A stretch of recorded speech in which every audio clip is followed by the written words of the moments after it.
If you cast your mind back to a couple of minutes ago, I just showed you how Jimmy Dore was doing the exact same thing he accuses this article of doing, on a video that was produced the very same day. I'm so excited for there to now be another like gray zone article about how José is also funded by the CIA. Like, and they're gonna be like, they'll probably even cite his joke at the start and be like, we have actual proof this time. So you can see at the start of the video, he actually demonstrates like, here it is on camera. This is the check from the CIA itself. So like, that is kind of like irrefutable evidence. José is funded by the CIA.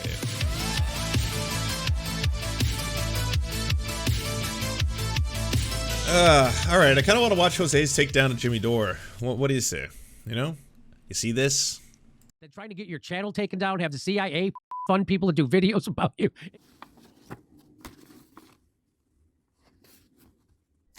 Guess it's time to make that video about Jimmy Dore. The Jimmy Dore Show is a YouTube channel commenting on the Where's my check? God damn it, José. Fucking news of the day that brands itself as a populist left-wing channel. Before starting this channel, Jimmy Dore began working as a stand-up comedian in 1989, becoming increasingly political by the mid-2000s. In his book, Dore wrote, "The lies of government and the lazy complicity of the media made me realize that politics has consequences." In 2009, he launched The Jimmy Dore Show, which was part of the Young Turks network, and over time he would become a fairly big presence here on Whoa, this was the aesthetic back in the day? This looks like everyone who starts their own independent news show, where it's basically like they buy one of those public domain templates in the background and then they have this, but things have changed. YouTube. He spent 10 years with the company before taking his channel solo in 2019. Throughout those 10 years, his tone began to shift, becoming far more strident and less forgiving for the Democratic Party. For instance, here's a sample of his stand-up from 2012. Nothing wrong with that, by the way. My brother hates Barack Obama, calls him an elitist. He's like, that guy's an elitist. He's an elitist, and he is. He's the worst kind. He tried to hide it.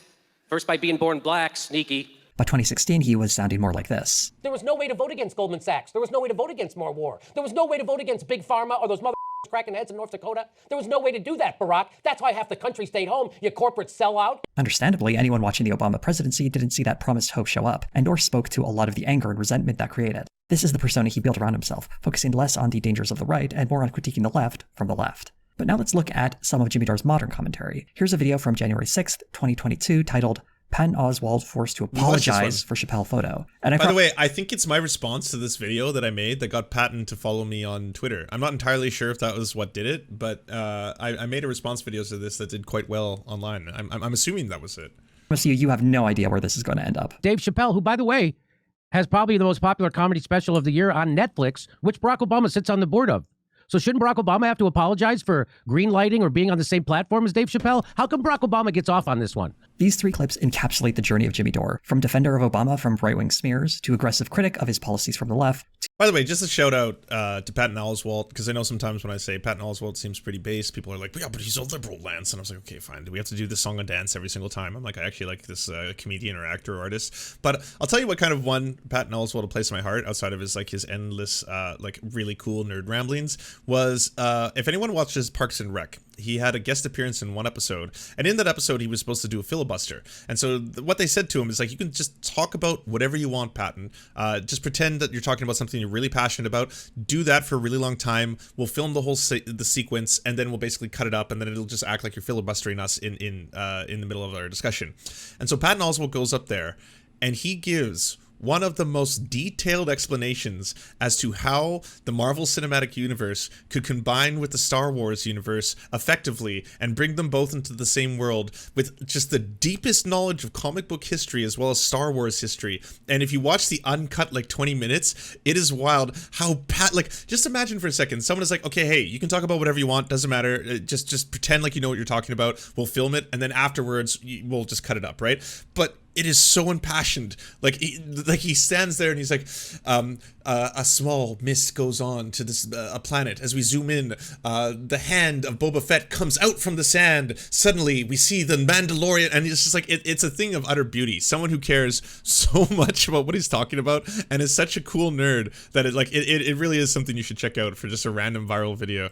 Finding any excuse to throw him under the bus. And for the sake of the facts, Barack Obama is not like and has never been on the board at Netflix. He did sign a deal with them in 2018 to produce new content, but that's about the extent of his relationship with them. Right? Might have gotten Obama confused with Susan Rice, who was Obama's ambassador to the UN. She joined the board at Netflix in 2018, but she left in 2020 to join the Biden. Okay, here's just a sample.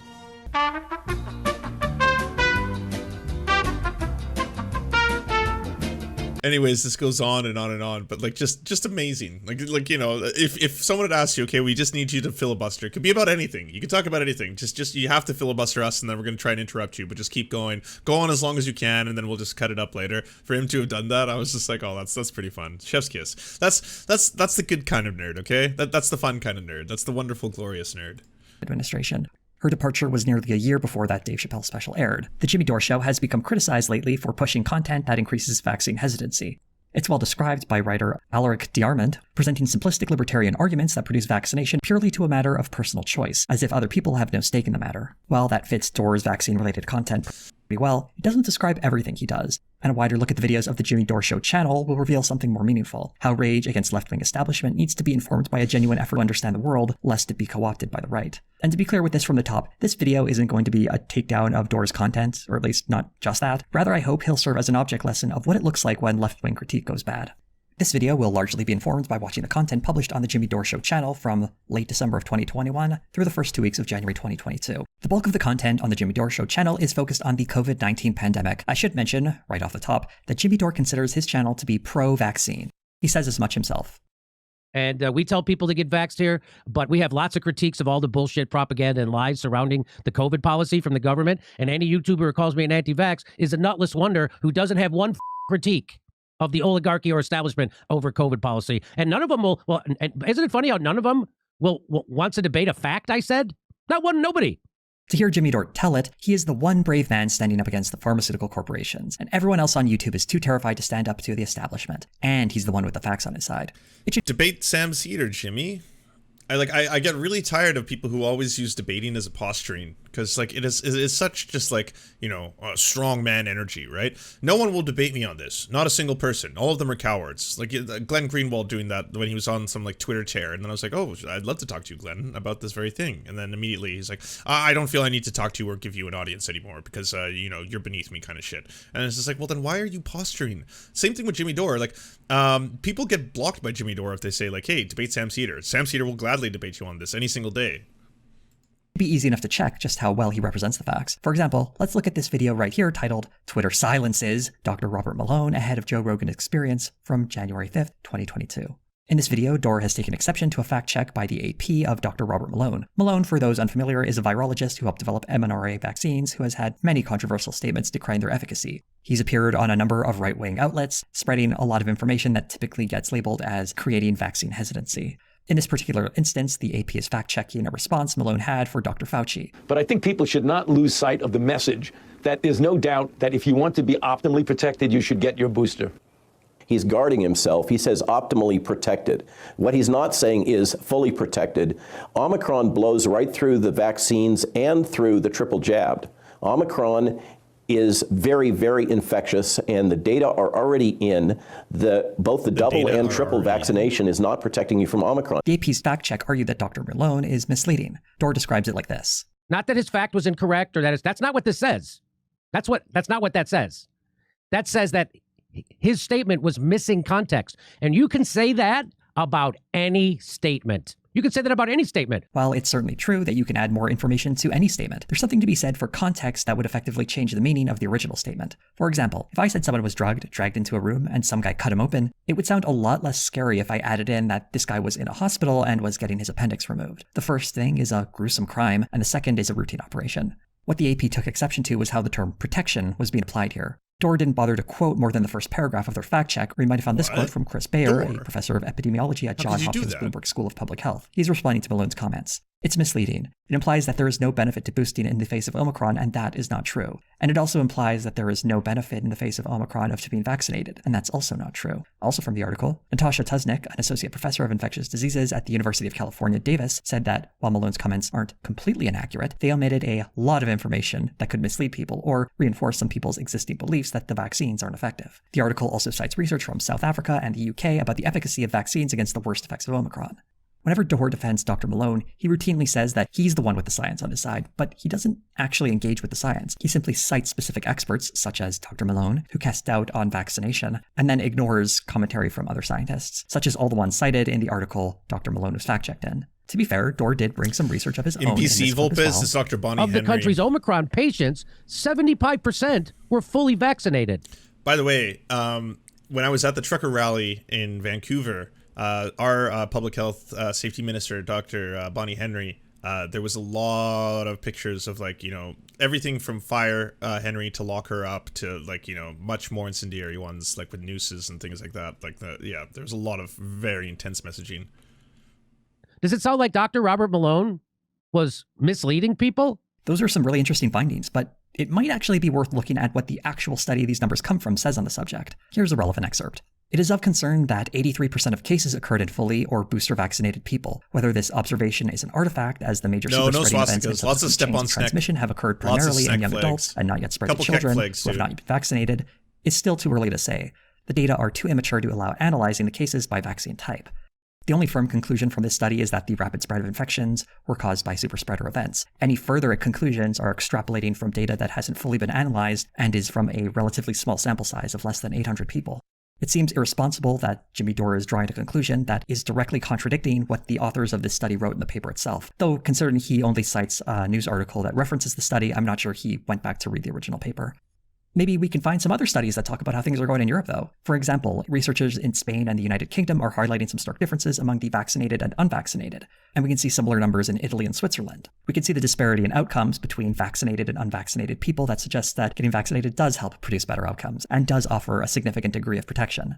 There was also an interesting article on the CBC that discussed how a Canadian preprint study gained a lot of traction among the anti-vax crowd because it suggested that a booster didn't confer much protection from COVID. The numbers for this study were later revised to show protection ranging from 55 to 80%, but it was the earlier study with incomplete information that had not been peer-reviewed that got circulated amongst anti-vax crowds. There is a huge market for this kind of content that produces vaccine hesitancy, celebrating claims that mislead the audience, presenting vaccines as dangerous or having secret side effects. The reader is sent a clear message that the vaccines are not safe and should not be taken, and more thoughtful reporting produced just the opposite. That COVID is a serious illness, and the vaccines are helpful in reducing its spread and reducing the worst of its effects. One technique Jimmy Dore uses a lot is to claim that he is simply reporting what others are saying.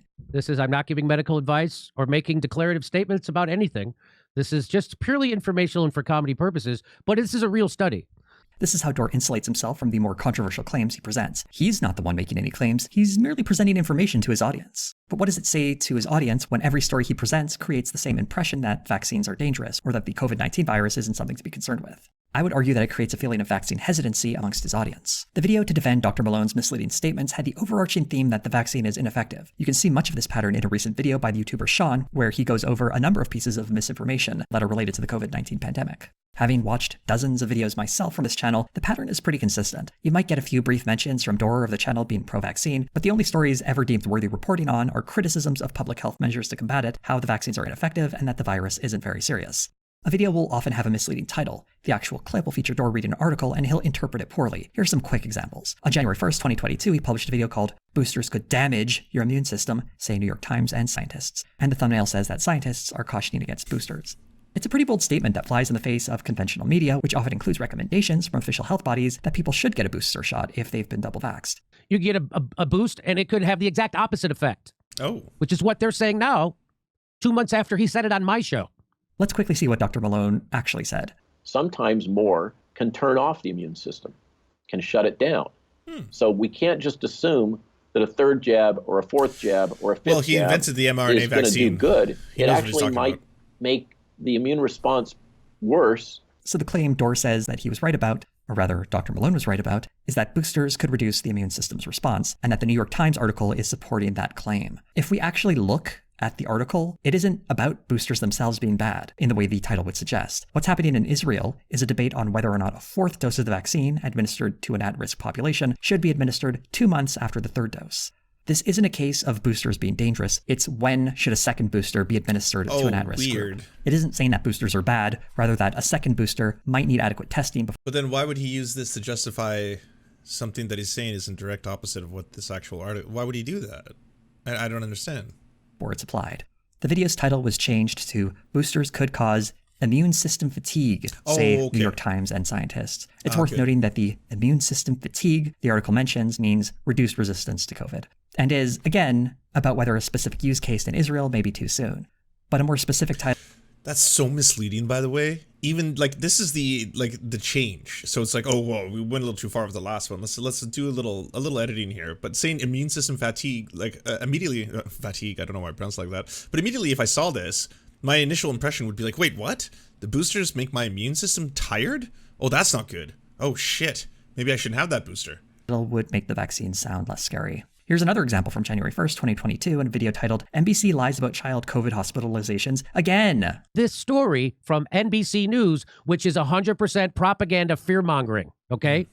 I'm telling you what they're not telling you, and then people that are funded by Bill Gates do fact checks on our show. Damn, I thought the CIA was paying me. I need to start looking at the name on these checks. In this video, Dore claims that the article is lying because its title suggests that child hospitalizations are going up because of COVID, when it's really the diagnosis of children admitted to the hospital for other treatments unrelated to COVID. What? If you cast your mind back to a couple of minutes ago, I just showed you how Jimmy Dore was doing the exact same thing he accuses this article of doing, on a video that was produced the very same day. I'm so excited for there to now be another like gray zone article about how José is also funded by the CIA. Like, and they're going to be like, they'll probably even cite his joke at the start and be like, we have actual proof this time. So you can see at the start of the video, he actually demonstrates like, here it is on camera. This is the check from the CIA itself. So like, that is kind of like irrefutable evidence. José is funded by the CIA. So I hope the irony isn't lost on anyone. But a better reason to mention this video is because he brings up the same point again on his January 13th video titled, "School COVID Transmission Very Low, Studies Show." In this video, he cites research from the CDC that says transmission at schools are not primarily where people are getting infected. Students are not the primary sources of exposure to SARS-CoV-2 among adults in school settings. You see this? So the teachers aren't getting it from the kids. That's what that says. This article, it's worth noting, was published on December 15th, 2021. If we look back to the January 1st video, he was talking about hospitalization data starting on the week of December 19th. If there's been a rapid increase of kids getting COVID, perhaps due to the new Omicron variant, how can we know this data from the CDC is still valid? This is another thing we see constantly in his videos. He'll often cite research or information that's weeks or months old that agrees with the position he currently holds. Instead of trying to figure out what the new data might be, he'll hold onto these old pieces of information to validate an opinion he's just decided is true. It's not really evidence-based thinking. It's pushing a narrative and then finding the evidence to support it later. In this very video, Jimmy goes back to the same 3 articles mentioned in the January 1st video. He even dusts off an article from 2020. All of this information may be subject to change considering that the pandemic is an evolving situation with new variants emerging. How can he possibly know that it's still valid in the present day? What's really funny about this clip is when his host, Kurt Metzger, tries to ask a simple question, things go south pretty quick. So, I mean, is that probably what it is? Is their way about Omicron? Whether, obviously Omicron is less Yes, severe, people are worried that kids are going to get COVID, and I just showed you the risk they have from COVID. But is Omicron a higher risk than when this study was Omicron, a higher risk in what way, Kurt? taken? Just as contagion, not obviously. So they're, yes, Kurt, they are at a higher risk of contracting the Omicron cold.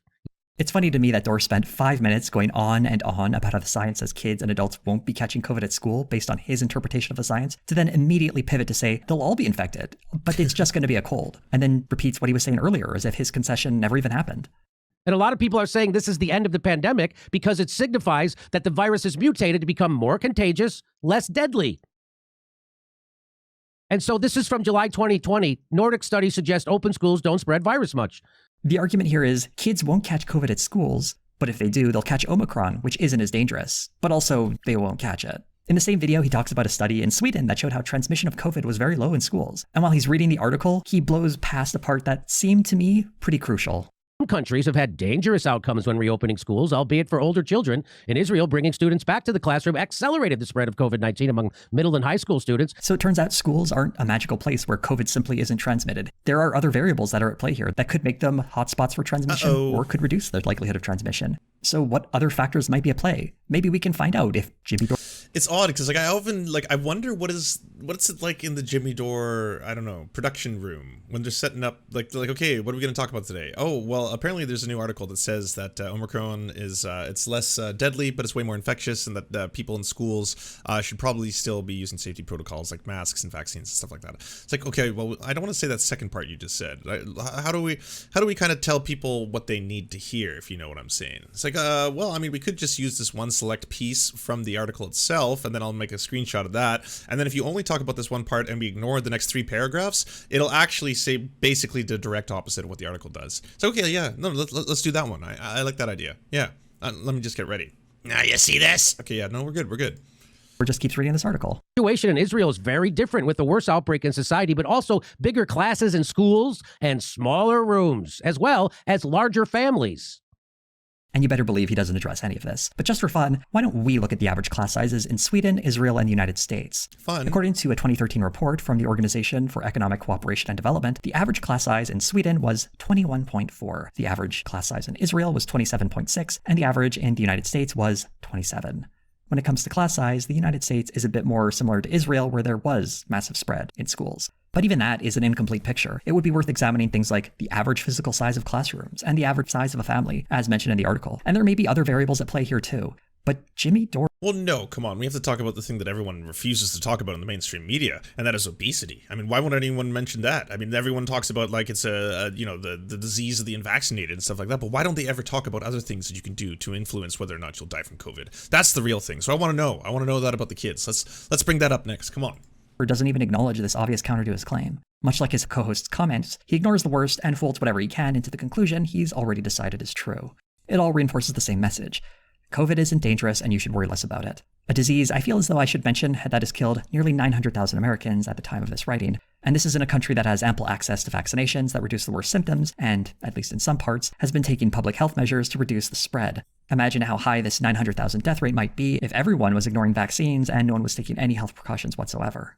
Here's a particularly gross video titled, Video, Fauci yearned for a pandemic before COVID hit, from January 12th, 2022. In this video, Jimmy Dore supposedly found an old clip of Dr. Fauci saying he was looking forward to a pandemic.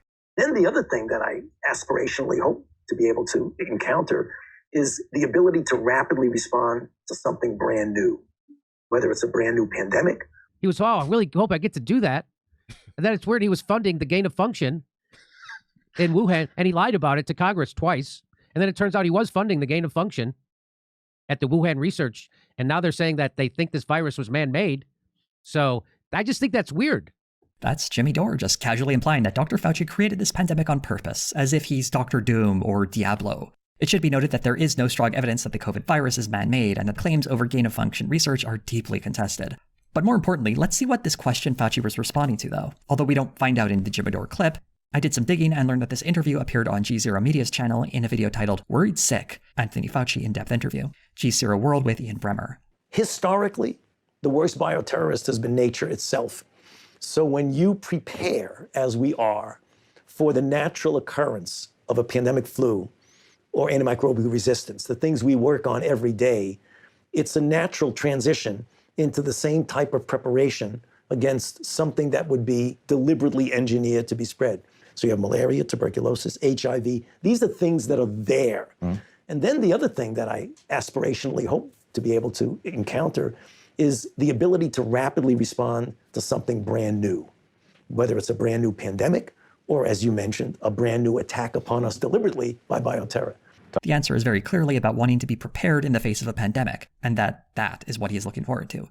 Honestly, you kind of get that vibe from the shorter version too. The whole video is about how the US is unprepared if another pandemic were to happen. And after the last 2 years, it really seems like this whole video was on the mark. But instead, Jimmy Dore is presenting this clip to create the impression that Dr. Fauci may have created the pandemic. Which, by the way, Dore is quick to say is also not that dangerous and not something we should worry about. But also, apparently, it's the plot of an evil mastermind. Here's one more from his COVID-related content. In the video from January 10th, 2022, titled Judge Orders Pfizer Vax Data Released in 8 Months, Not 75 Years. The story here is a group of scientists demanding the FDA immediately hand over all data related to the vaccines via a Freedom of Information Act request.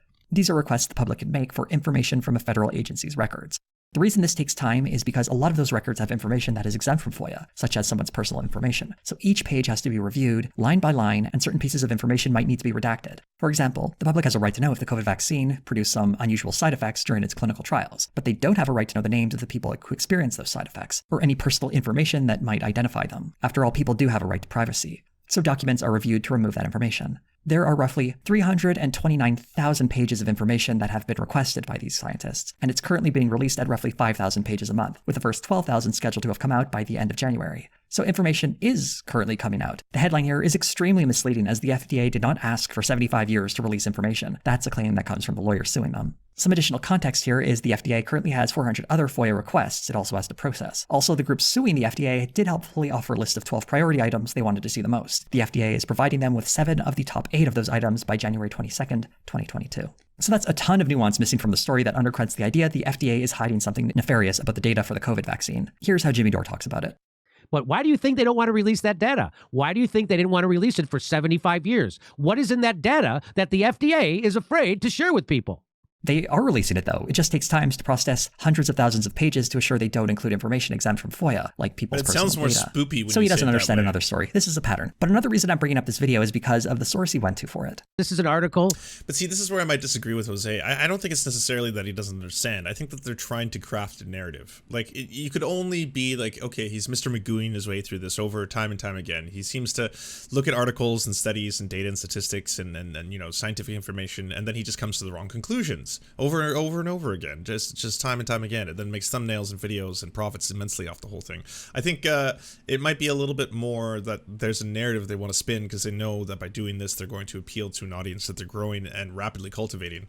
From the it's from the Defender, Children's Health Defense News. What the heck is Children's Health Defense? Maybe I'll spend about 30 seconds to research who they are. The first sentence on Wikipedia reads, Children's Health Defense is an American activist group mainly known for its anti-vaccine activities and has been identified as one of the main sources of misinformation on vaccines. Its chairman is Robert F. Kennedy Jr., who Jimmy Dore has cited several times in his videos. For those unfamiliar, Robert F. Kennedy has been an anti-vaxxer for a very long time, pushing medical misinformation such as vaccines being linked to autism and other forms of scientific fraud. A brief look at the Children's Health Defense website will find them railing against the dangers of 5G towers and other esoteric anti-science nonsense. Are you serious? I do like how Jimmy Dore ends this We're video, into the though. 5G So again, zone. no other lefty on YouTube has a concern about that. I haven't seen anybody do a video about it. What, does anybody give a shit? Or are they all a bunch of nutless wonders? You know, I am terrified of making a video where I cite an anti-vax website about a bogus non-story. Jimmy Dore does. Why is that a constant thing, though? That seems to be a really constant, like, gotcha. It's like, oh, yeah, you've been castrated. You're castrated. No balls. Yeah, you're ballless. Look at all these eunuchs. All these other lefties are eunuchs. Not me. I have balls. I have 2 of them. Yeah, that's right. Double the balls. This a lot. Smack talk other YouTubers for not being as left-wing as him. He has a pretty high opinion of himself as a brave truth teller and the sort of attention that might attract.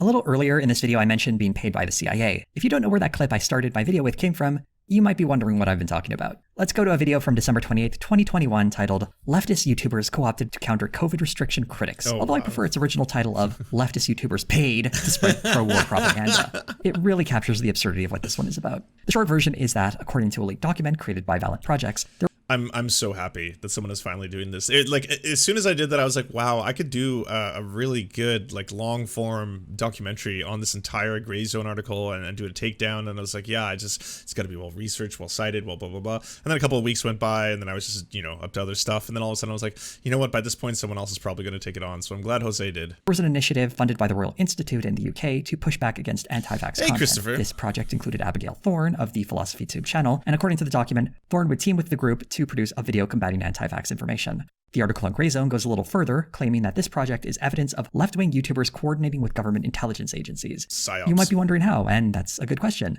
The Royal Institute is an organization dedicated to scientific education, but since it's taken money from Prince Charles and the British government, it is apparently now a tool for the British government's propaganda, and Valiant Projects is connected to British intelligence through a very convoluted series of links that is thoroughly unconvincing. None of that is terribly important though, because the story is missing a key factor: the complete absence of a video. This article cites one video from the Philosophy Tube channel titled Ignorance and Censorship that isn't about anti-vax propaganda at all. It seems strange that apparently... That's what I said at the time. I was like, if you want to be as generous as possible, as good faith as one can be on that whole gray zone accusation, on the whole, like, bread tube is funded by the CIA stuff, like, it gets to a point where it's like, and then this happened because of this, and then they funneled money into this, and it came from Prince Charles into this marketing agency that then would pour money into content creators. And what, did Abigail just forget? Was she like, oh yeah, fuck, I've got to make that anti-vax video. It's coming. Don't worry. It's in the post. What has been uncovered is a secret collaborative effort to get left-wing YouTubers to create pro-government propaganda when no one can actually point to the propaganda. And if this Philosophy Tube video is propaganda, the article never really explains how, it just casually mentions it.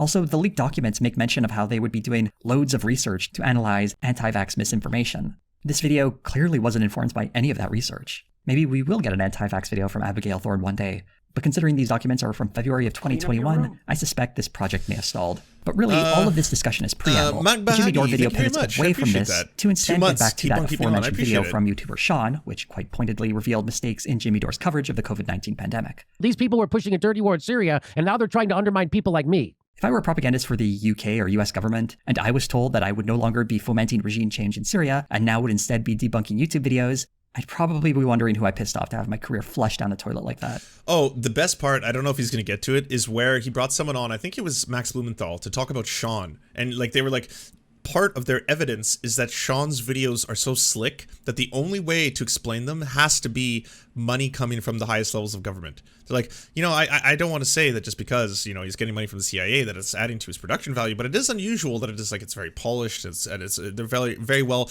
produced takedowns of you, Jimmy. So that might explain something, you know?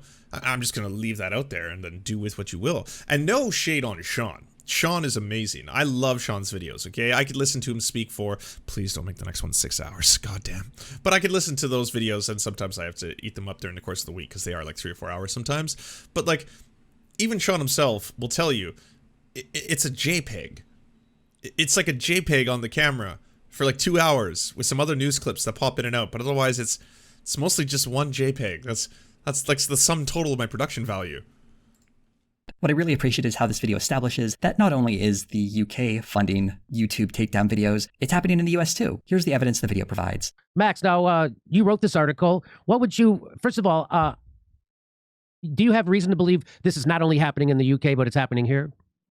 Definitely happening here. And the UK is often kind of a testing ground for these kind of information warfare operations. Of course, yes. And if them just saying, yeah, it's definitely happening, isn't convincing enough, they also bring up the aforementioned video by Sean. But as soon as I read the story, I'm like, oh, they funded this shit, that hit job on me, because it was super professionally done. It looked like it had to have some resources behind it. It was super professional. And again, no shade on Sean, but that's your evidence that the production value was too high? Like, holy fuck. Like, Abigail, her videos, they're amazing. Like, why didn't you levy that accusation at her? Why weren't you like, oh, and she's got costumes, and sometimes there's set designs and change and transitions. And lens flares, actual real lens flares. I mean, we all know you cannot do a lens flare unless you have some kind of CIA funding behind you. Creates videos that feature audio on top of visuals. I hate to break it to Jimmy Dore, but it doesn't take a ton of resources to point out the many mistakes in his videos. Anybody who has a counter narrative to COVID, they get money from these people to do a hit job, which is exactly what they did on me.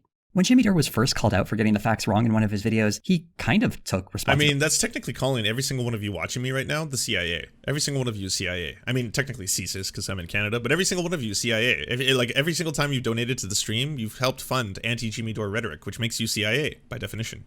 For it by firing the producer who screwed up. But now, a few weeks later, he's claiming that it was all a CIA plot to take him down. It's like, why would I do this? There's a lot of easier ways to make money than trying to get your channel taken down, have the CIA. FBI? Okay, we got some FBI's in chat as well. You. Although the conspiracy theory that the CIA is funding left-wing YouTubers is a fun one, this video is actually not the most detached from reality that I saw. I want to highlight another truly bizarre video, this time from December 28th, 2021, titled Video, Bill Gates Laughs at Punishing the Unvaccinated. I'll let Jimmy Dore set this one up. Let's watch this. Here we go.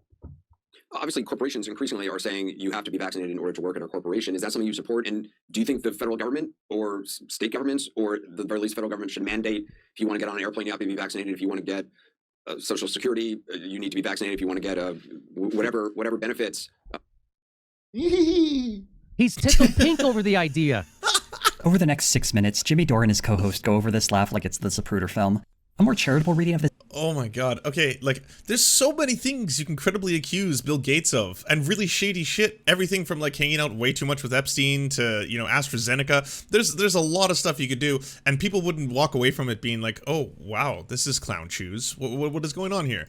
This moment might be that Bill Gates is simply laughing at the absurd question Anderson Cooper is putting out there. Dore waves that aside to talk about how Bill Gates is somehow going to take away people's social security. He's giggling about taking away people's social security, their right to travel, and their right to employment.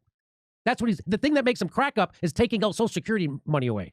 Eventually they play Bill Gates' answer, which is far less nefarious, but it's immaterial to the commentary. The fact that he giggled is literally the only thing this video is about. Is he laughing because it's ridiculous to suggest that? And the answer is no? No, maybe? No, he's laughing because that makes him happy. This video is probably the most bizarre one I watched during my brief foray into this channel. It's just 11 minutes about Bill Gates laughing. There's no meaningful critique, there's no additional information. I also want to mention that this interview being discussed on December 28th took place on August 4th. Apparently this moment was so important, this show about the news of the day had to go back nearly 5 months to discuss it. That's how important this laugh was. And this isn't even the only time that's happened. I mentioned earlier there was a clip from a Dr. Fauci interview from back in 2019, and there was another video on a Rachel Maddow segment from April of 2021. It seems if some random clip is recycled and circulated on Twitter, it's got a good shot of appearing on the Jimmy Dore show if it spreads some kind of vaccine hesitancy sentiment. Here's how he ends the segment. All the other YouTubers who are too nutless to have a critique of any of this, you cowards, Jimmy Dore will do it. Why? Because I'm from comedy and I'm not from your pussified news segments or whatever, news space. He's got In big the interest balls, of transparency, I did skip over the part where Jimmy Dore goes on his usual rant about how people give too much credit to vaccines and are too afraid of the viruses. But that's standard in any video that touches on COVID, recycling the same boring talking points based on the poor understanding of a handful of articles. I do feel like I have to mention the videos I'm neutral on. Neutral because Jimmy Dore will sometimes dedicate an entire video to his comedy. And that's a subjective thing, so I try not to critique humor. She says she's the nerdy cat lady. That's what she said. You're not a cat lady. You're just a nerdy cat. How about that? How about that? Okay, maybe I have to say something. This comes from a video titled Saddest COVID Christmas Tweets Ever, although the thumbnail reads, Hilariously Sad Christmas Tweets. This video clocks in at 50 minutes. That's 50, not 15. And it's dedicated to reading tweets from random Twitter users and mocking them when they write stuff like this. We canceled Christmas dinner and delivered a meal outdoors only to each guest.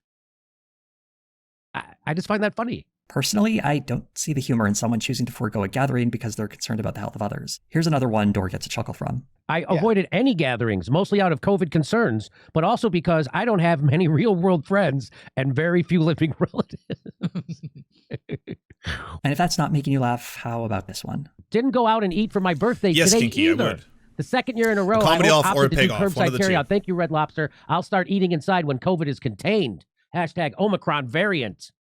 Wow, really? I suspect she just wants to eat an entire Red Lobster Ultimate Feast alone and not be judged. That's what I think that's about. Apparently a woman can't even tweet about eating at Red Lobster without being fat-shamed. This is pretty much the whole 50-minute video, occasionally interspliced with comments like these from Max Blumenthal, who was Dore's co-host for that day. It just means end the demonization, end the division, end the phony hysteria, end all of these pointless restrictions which are simply coercive. Asking for an end to demonization, then mocking those who are taking the pandemic seriously shows a stunning lack of self-awareness. When you're confronting this kind of fear, first of all, not to blame the individual. This is the fault of corporate media. It's the fault of the Biden administration. It is the fault of this kind of biomedical regime. If these people are victims, it seems particularly cruel to mock them for being fat or cowardly. And dedicating an entire 50-minute video to mock these people seems like an exercise in cruelty. This video is filled with no real value outside of this attempt at humor. It was lazily sourced from a thread by Michael Tracy, who you may remember from his last gig of getting owned by college kids. I was on a left-wing podcast. I was on a left-wing. And the commentary, when it does make an appearance, is surprisingly illiterate. I was just talking to a doctor friend of mine who said that. You know what I love more than that video? How much Glenn Greenwald came to bat about the fact that he thinks that like Michael Tracy fucks. And I was like, why is like...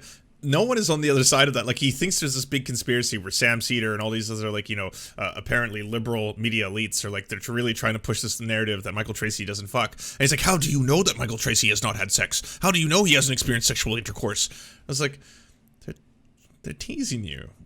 Glenn, they're all being silly. They're making fun of Michael Tracy.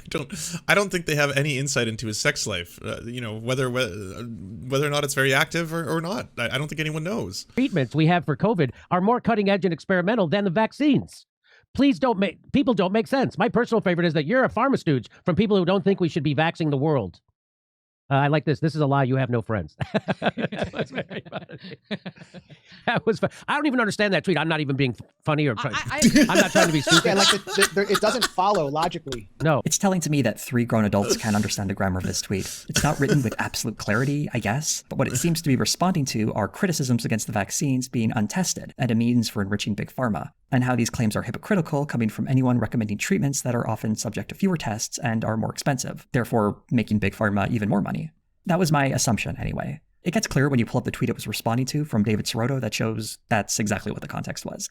It also seems strange to pull up that tweet when you don't really understand what's being discussed. I assume they planned this show in advance and they had looked at these tweets before they brought them on the screen. Maybe they should have stuck to tweets they had actually understood. This video was primarily about dunking on Twitter users, some of them with follower counts in the double digits, while intermingling some bad information promoting vaccine hesitancy. Not all the comedy videos are this bad. Some are just boring conversations between Dore and someone pretending to be Andrew Cuomo or some other person, which are fine, I guess, if that's the sort of thing you're into. I want to talk about one last video.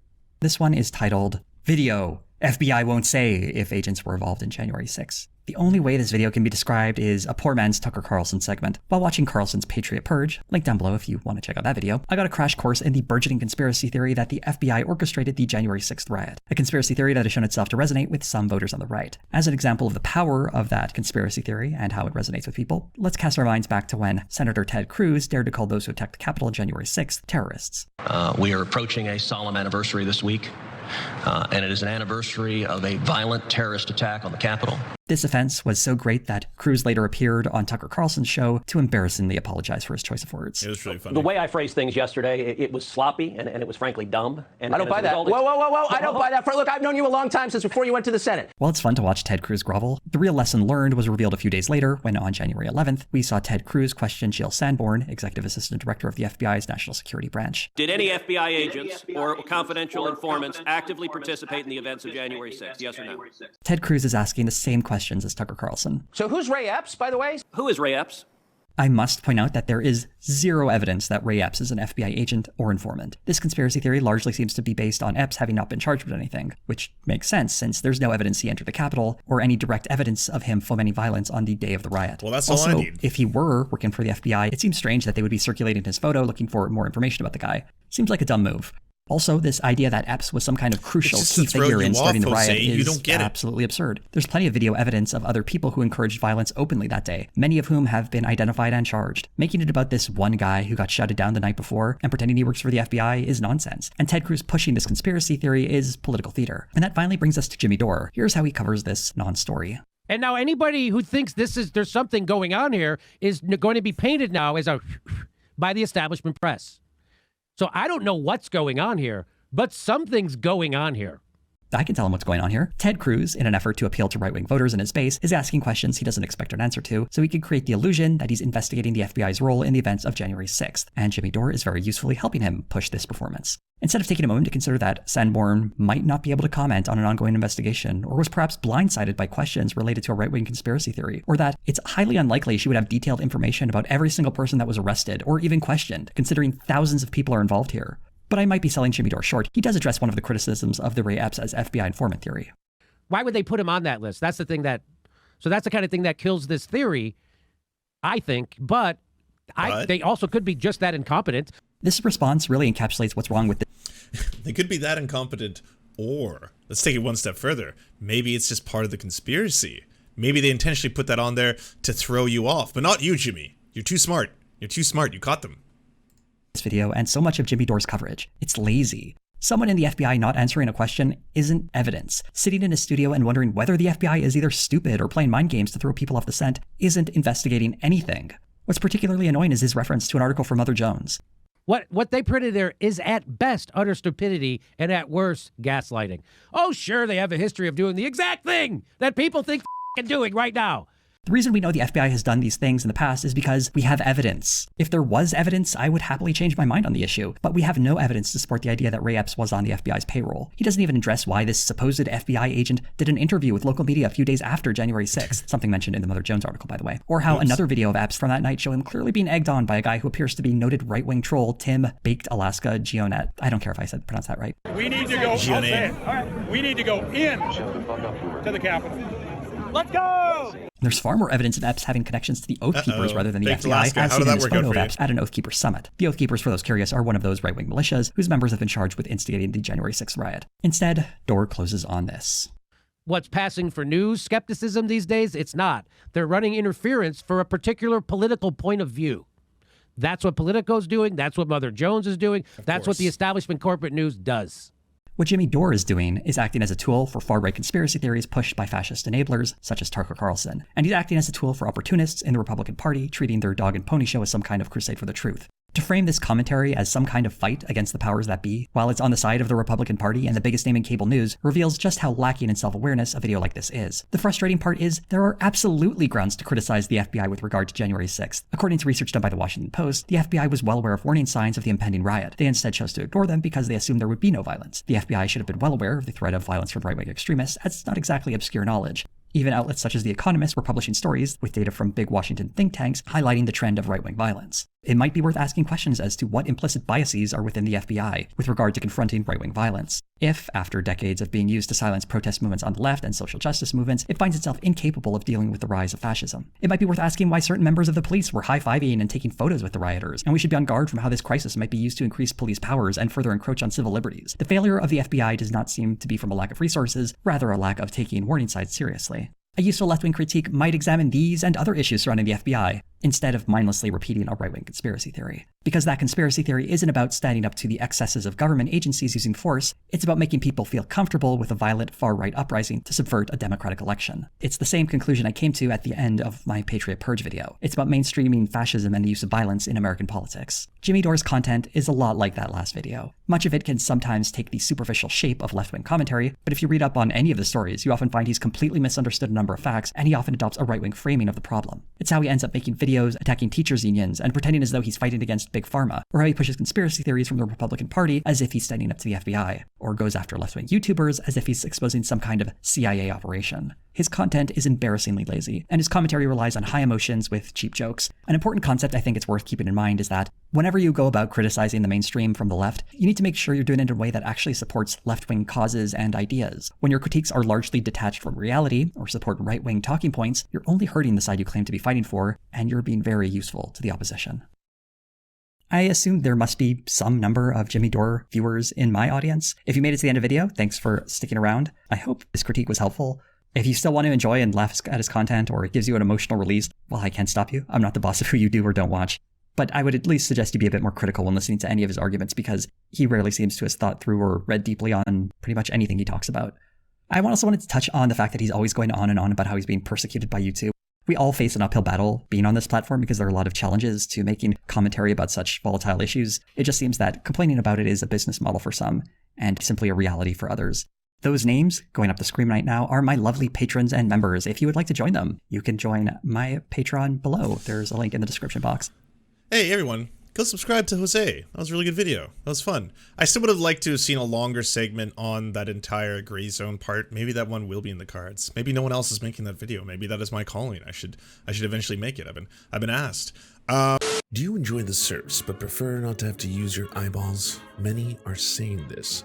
Well, we've got the solution for you. It's the Serf Times in podcast form, available on most major podcasting networks now. If you enjoy it, please consider leaving a good review and feedback because it really helps the show out, apparently, and it's free, just like the podcast. To our gods, Xander Corvus and Peyton L. Just, we beseech thee to smite down our enemies.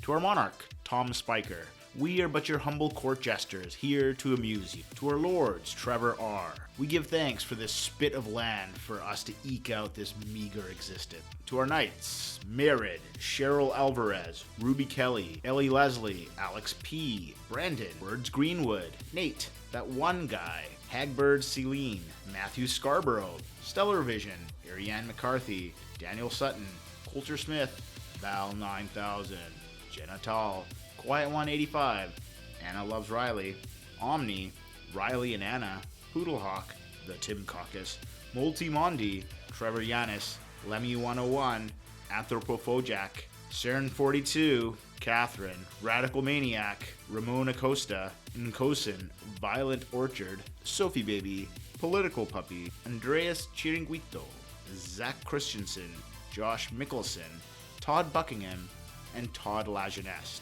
We raise our flag in a veil, and we salute you, our friends.